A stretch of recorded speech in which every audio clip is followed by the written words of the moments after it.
Assalamualaikum warahmatullahi wabarakatuh. Perkenalkan, saya Jevi Mutiara, dosen S1 Manajemen di Universitas Ibnu Sina Kota Batam dengan nomor induk dosen nasional 10230192001. Pada kesempatan kali ini, izinkan saya menyajikan video pernyataan diri dosen dalam unjuk kerja Tridharma Perguruan Tinggi pada unsur pengajaran. Video ini saya buat sebagai salah satu syarat dalam proses sertifikasi dosen pada tahun 2026. Pada video kali ini saya akan memaparkan mata kuliah Psikologi Industri. Mata kuliah Psikologi Industri adalah mata kuliah wajib yang disajikan pada semester 7 dengan beban studi 3 SKS. Pembelajaran dilaksanakan sebanyak 16 kali pertemuan, termasuk ujian tengah semester dan ujian akhir semester secara tatap muka. Mata kuliah Psikologi Industri adalah mata kuliah yang mempelajari bagaimana menerapkan ilmu psikologi dalam memahami dan mengelola perilaku manusia di tempat kerja agar tujuan organisasi tercapai sekaligus kesejahteraan karyawan tetap terjaga. Dalam proses pembelajaran ini, saya menerapkan pendekatan DIA, yaitu Delivery Interaction Assessment, guna mendorong keaktifan dan kemandirian mahasiswa.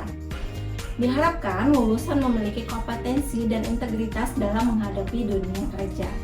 Sistem penilaian mata kuliah Psikologi Industri meliputi yang pertama ada partisipatif kehadiran sebesar 15% dengan toleransi minimal 80%. Yang kedua ada tugas sebesar 20%, yang ketiga ada soft skill sebesar 10%, yang keempat ada ujian tengah semester sebesar 25%, dan yang terakhir ada ujian akhir semester sebesar 30%. Selanjutnya, saya akan menampilkan video proses pembelajaran mata kuliah Psikologi Industri pada pertemuan ke-13 dengan materi lingkungan kerja dan kesehatan mental. Selamat menyaksikan. Assalamualaikum warahmatullahi wabarakatuh.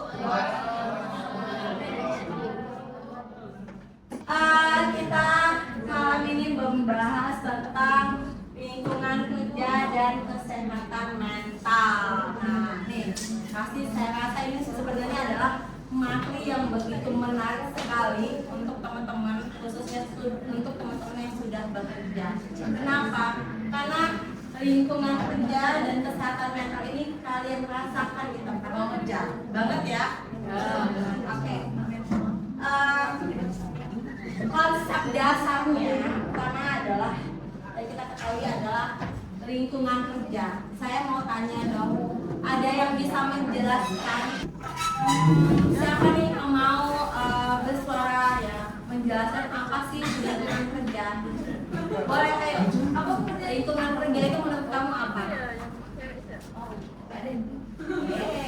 Ayo, lingkungan kerja itu apa? Oke, ini dulu. Yang lain ayo silakan. Saya mau bahasa kalian, tidak bahasa di Google. Ya. Nggak bahasa di Google, nggak bahasa di buku, tapi menurut kalian lingkungan kerja tempat bersosialisasi di mana? Di tempat kerja. Oke, ada lagi yang lain? Yang lain yang cocok? Kamu sudah bekerja? Sudah bekerja? Sudah. Apa menurut kamu lingkungan kerja? Ruang lingkup di mana kita bekerja. Ruang lingkup di mana kita bekerja atau teman kalian. Oke, yang lain? Tempat kita ketemu dengan orang-orang yang tidak kita kenal. Ya. Apalagi? Menjalin hubungan. Menjalin hubungan apa itu? Cocok masuk. Oke, ayo nggak apa-apa. Kita di sini kuliah kita saling sharing ya. Menurut pendapat kalian itu apa? Menurut saya apa? Menurut si Aceh siapa? Begitu ya. Oke, menurut kamu lingkungan kerja? Ya menurut kamu aja, nggak usah tanya kamu. Tempat bersosialisasi, oke.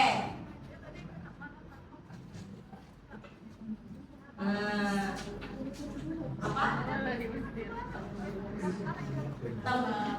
Tempat bisa mengenal karakter seseorang, siapa? Oke, siapa lagi? Ayo.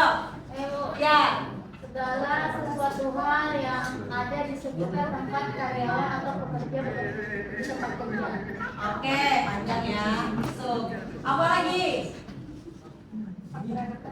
Tempat beradaptasi yang cowok. Ayo, Randy, Ren.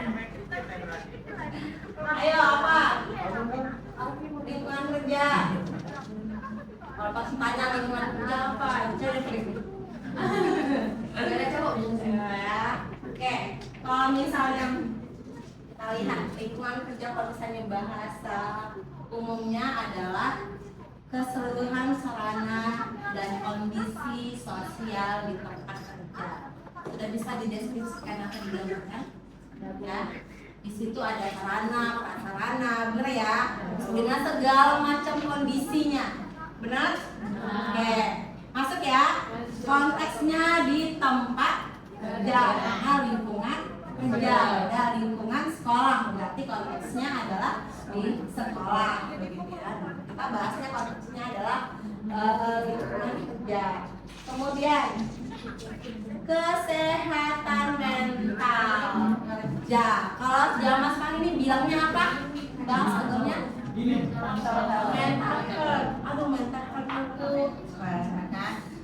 Gimana nih kabarnya hari ini dulu? Sehat? Sehat ya? Ada yang enggak? Alhamdulillah, ada yang enggak? Ada yang masih stres nih di tempat kerja sampai dibawa ke kampus jadi nggak semangat. Selalu stres. Tapi kalau lihat ibu yang ngajar saya jadi semangat lagi.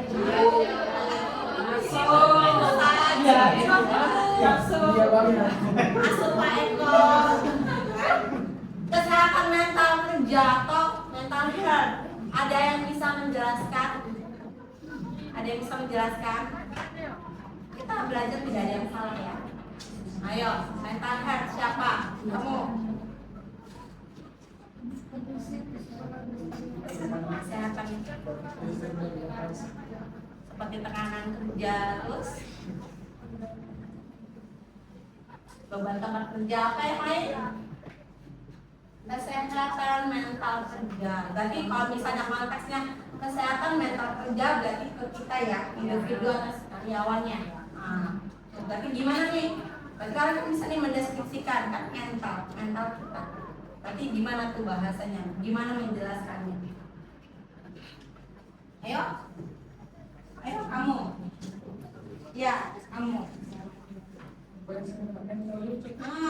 Yang sering kena mental.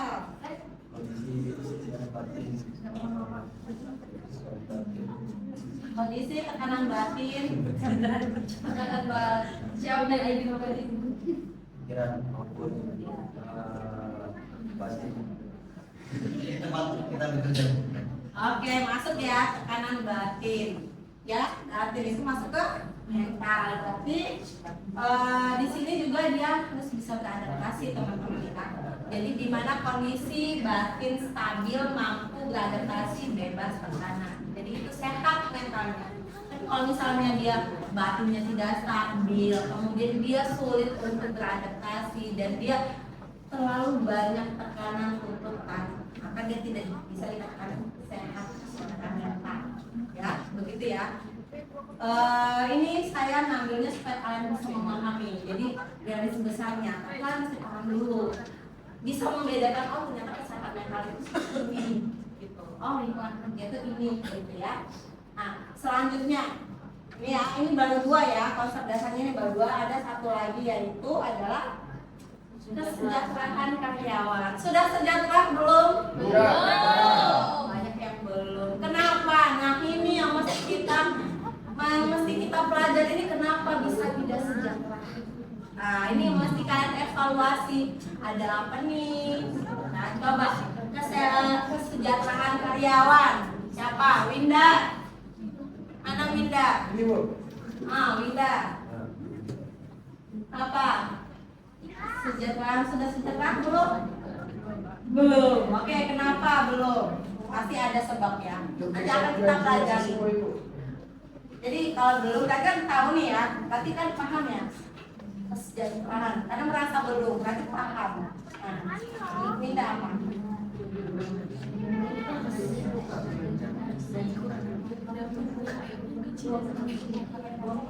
Tidak. Iya, maksud saya kesejahteraan dia apa seperti apa.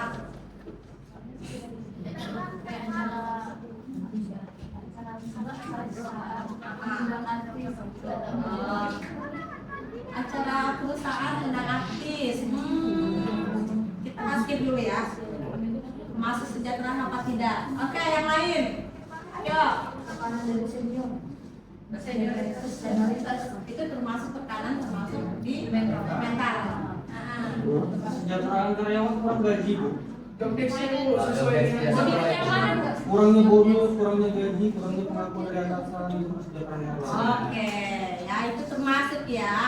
Termasuk itu dari gaji juga ya, faktornya ya. Kemudian rasa aman gimana? Masuk nggak? Rasa aman, rasa nyaman?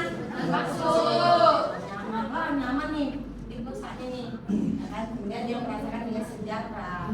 Mampu beradaptasi. Ya, masuk juga mampu beradaptasi. Jadi tapi di sini lebih ke sehat fisik. Kalau dia sehat fisiknya berarti dia termasuk sejahtera. Karena kalau misalnya dia tidak sehat fisiknya, dia pastinya tidak akan merasakan sejahtera. Kemudian puas dalam pekerjaan. Kalau dia tidak puas dalam pekerjaan, bisa dikatakan bahwa belum bekerja.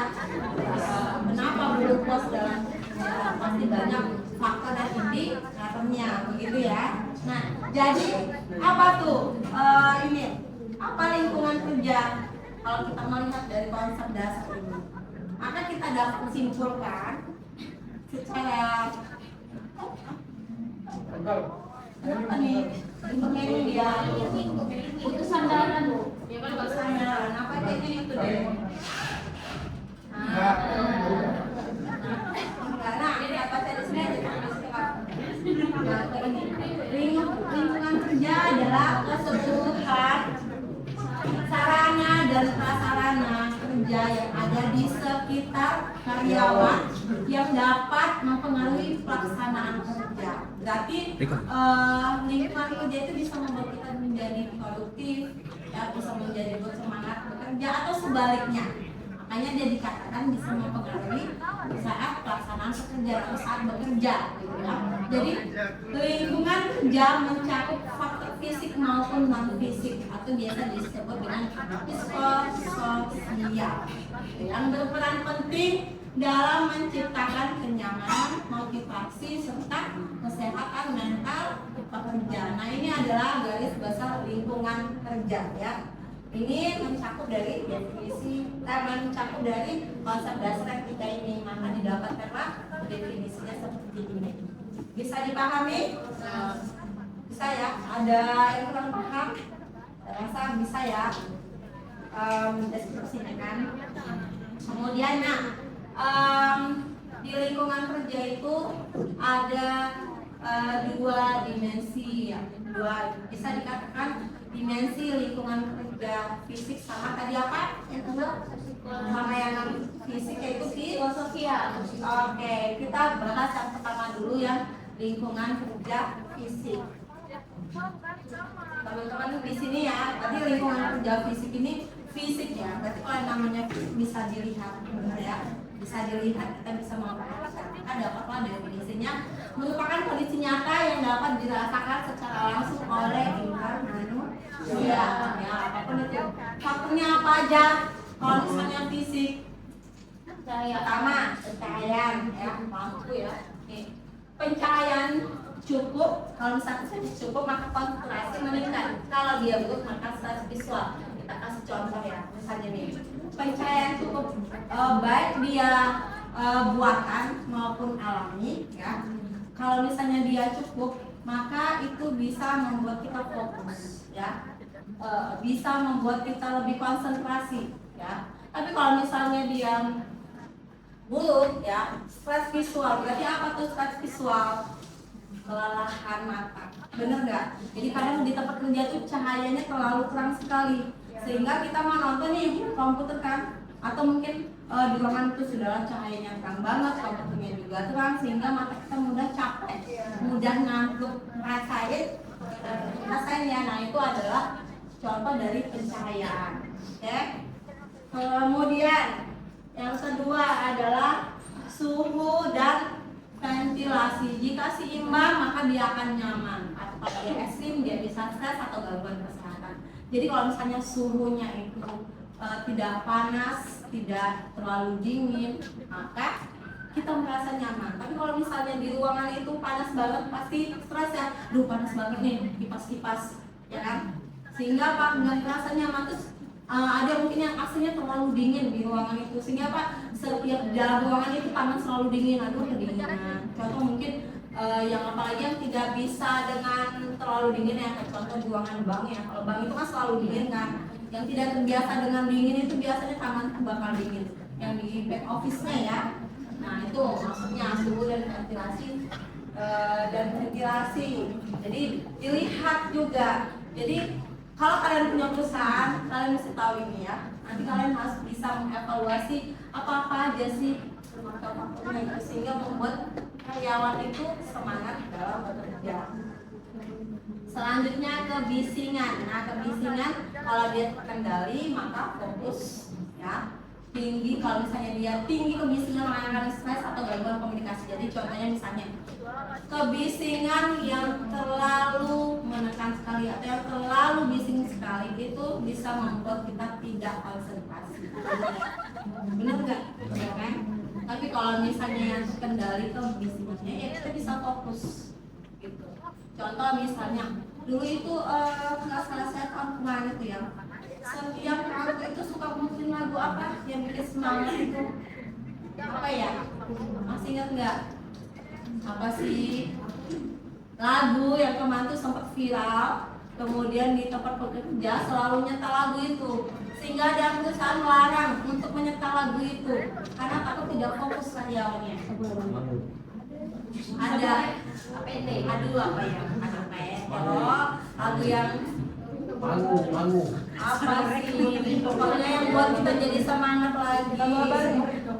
Masih ingat sih cewek asalnya, saya lupa pula tadi saya pulang saya bangun soalnya. Nah itu sempat ya karena kita nyetel kadang ya di tempat kerja bisa nyetel lagu, mungkin sebagian ada ya yang katanya mau disuruh gitu. Dulu di saat tempat kerja saya bisa, jadi kalau misalnya ada yang orang misalnya bisa fokus kalau dengerin musik, ada yang sama sekali nggak bisa gitu. Nah jadi kebisingan itu masuk faktor dari lingkungan kerja fisik gitu ya. Selanjutnya tata ruang dan ergonomi. Ergonomis, jika dia ergonomis maka dia nyaman, jika tidak ergonomis maka dia frustasi. Jadi maksudnya ergonomis ini adalah kenyamanan. Contoh nih teman-teman, misalnya kursi yang bisa dinaik turunkan itu bisa membuat punggung tidak tegang. Paham ya? Yang ada kursi kan yang bisa naik turun, nah itu bisa membantu punggung kita nyaman. Atau misalnya meja komputer yang setara dengan siku kita bisa membuat kita tidak gampang lelah tangan, capek. Karena kalau misalnya terlalu gini pasti kecapean, terlalu rendah pun kecapean. Tapi kalau misalnya seimbang, dia nyaman. Nah itulah yang dimaksud dengan ergonomis ruangan. Jadi ini juga termasuk. Jadi mungkin ini adalah hal-hal yang sepele yang selalu kita lihat ya. Tapi inilah yang mempengaruhi ya. Inilah yang mempengaruhi lingkungan kerja fisik. Ini sepele nih. Mungkin kita nggak sadar. Oh ternyata selama ini aku ini gampang ngantuk karena pencahayaan di ruangan itu terlalu terang. Jangankan di ruangan, kadang-kadang siang kalau sudah panas banget kita bawa kendaraan rasanya pedih ya. Lihat jalan raya, bener nggak? Saya kalau jemput anak sekolah jam 12 siang itu, aduh udah deh. Apalagi tadi siang itu saya bener-bener sampai gini-gini nih, saking pedih banget, terus bikin nyantuk lagi tengah hari gitu ya. Nah inilah hal-hal yang mungkin selama ini kita tidak sadari, tapi ini mempengaruhi kinerja kita, mempengaruhi produktivitas kita, begitu ya. Oke, ada yang bertanya? Ya. Oke. Selanjutnya kebersihan dan keselamatan kerja. Kalau dia baik, kalau dia buruk berarti dapat menyebabkan kecemasan dan resiko kesehatan. Jadi ruangan yang bersih, ruangan yang aman itu pasti membuat kita istilahnya nyaman, aman di ruangan itu. Ya, kalau misalnya masa bodoh dengan lingkungan itu berdebu lah, apalagi orang yang punya sinus tuh, maka kesehatannya akan menurun ya. Debu biasanya kalau orang sinus itu nggak bisa ya kena debu ya, sensitif hidungnya gitu kan. Jadi kalau misalnya meja juga belok bisa bersin gitu ya kan. Nah itulah kebersihan masuk juga di dalam lingkungan kerja fisik begitu. Oke, ada yang mau tanyain? Dipahami? Bisa paham? Bisa ya. Oke, selanjutnya apa? Lingkungan kerja non fisik. Ya, non fisik apa? Ya, apa tadi itu? Yang indera manusia yang apa? Yang fisik. Kalau yang ini non fisik. Berarti apa? Oke, merupakan aspek hubungan manusia dalam organisasi yang mempengaruhi kondisi psikologi karyawan. Nah, sebelum saya masukin faktor-faktornya, saya mau nanya nih, teman-teman pasti di tempat kerja merasakan ya, pasti merasakan. Menurut kalian apa aja sih faktor-faktornya? Hubungan sama rekan kerjamu, Ya, contohnya. bisa dari senioritas, bisa dari circle juga bisa bu. Oke. Beda pendapat, komunikasi ya, apalagi? Kepemimpinan, oke, apalagi? Ya, kalau bos masuk kepemimpinan, gaya kepemimpinan ya, masih ingat ya? Gaya kepemimpinan kita, terus apa lagi? Beban kerja, oke kita masukin, apa lagi? Kesempatan untuk berkarir bu. Peluang ya? Oke. Ada lagi? Peluang?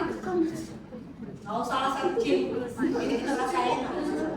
Tutuplah handphonenya. Ayo, apa kedua? Karena dari bos aku.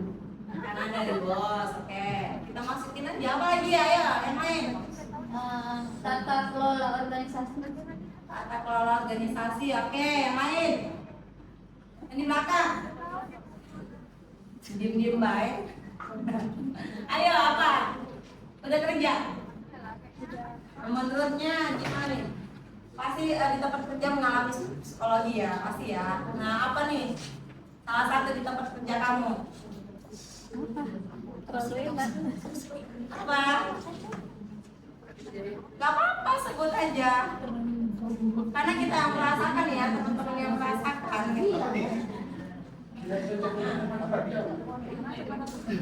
Nanti nggak selamat kamu. Ayo apa? Ayo apa? Gak usah sedih. Beban kerja. Oke, apa lagi? Budaya. Apa lagi? Gak apa-apa, apa lagi? Toksik, lingkungan kerja toksik. Ya, apa lagi? Saya rasa ini adalah teman-teman pasti juga merasakan di tempat kerja. Nanti saya tugasnya ini menilai di tempat kerja ini ya. Hubungan antara rekan kerja ya. Kalau dia positif maka dia akan memberikan dukungan sosial ya. Kalau dia negatif maka akan terjadi biasanya konflik. Itu tadi yang teman kalian bilang ada yang toksik ya. Pasti ya ada toksik. Mungkin ada yang suka cemuk. Apa tuh? Biasanya nih ya. Nah itu kesalahan untuk apa biasanya? Biar dimarahin. Nah itu hubungan kerjanya tidak baik. Nah, makanya dia jadinya apa? Konflik. Kalau sudah konflik ya udah nggak sapa-sapaan, bener ya? Jadi kalian ini males gitu kan? Oke, yang kedua tadi kepemimpinan, yang kata teman kalian, kepemimpinan. Kalau misalnya kan ada banyak gaya kepemimpinan ya. Misalnya pemimpin kalian itu dia sportif, maka itu akan memberikan kalian motivasi. Kalian akan merasa termotivasi dengan pimpinan yang seperti itu. Tapi kalau misalnya dia otoriter, pasti dia akan berbuat apa benar ini bahasa gaul loh ini. Apa? Apa? Anak gaul tuh ini apa? Ayo. Kalau author itu dia menyebabkan kalau seperti dia bisa membangun motivasi. Apa bukannya?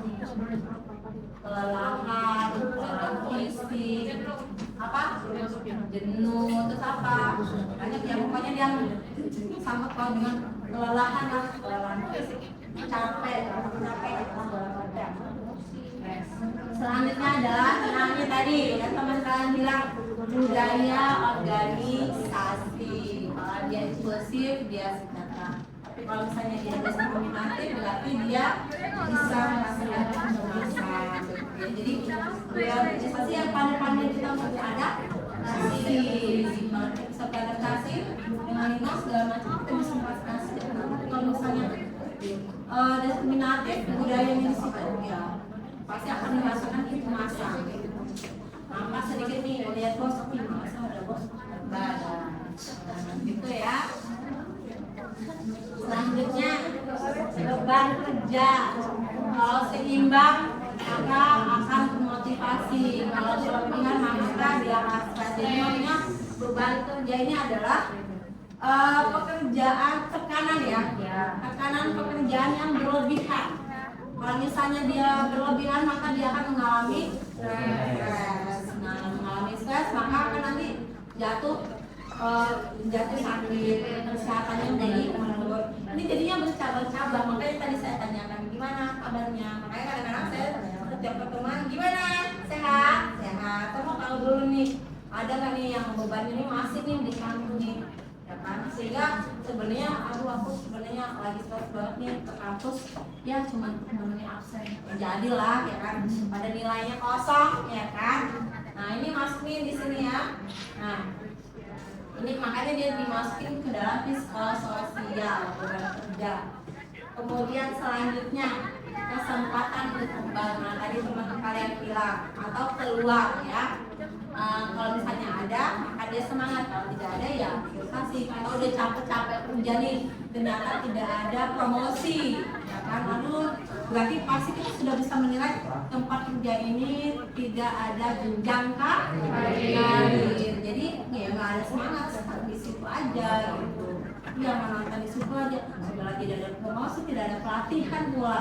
Nah ini ya, kadang-kadang inilah yang membuat tidak semangat sekarang. Tapi kalau misalnya ada promosi, kemudian ada pelatihan, pasti saya rasa bakal semangat. Dan kalau bisa untuk pelatihan, untuk promosi ya di divisi ini, divisi ini. Jadi setiap tahun itu ada. Jadi nanti jika kalian punya perusahaan dan kalian menjadi ownernya atau menjadi pimpinannya, maka jangan lupakan ini ya. Jangan lupakan, kenapa? Karena kebanyakan orang itu berpikir hanya untuk untung di perusahaan. Seharusnya kesejahteraan perusahaan dengan kesejahteraan karyawan itu seimbang. Oke, ada pertanyaan? Ada pertanyaan? Ada ya?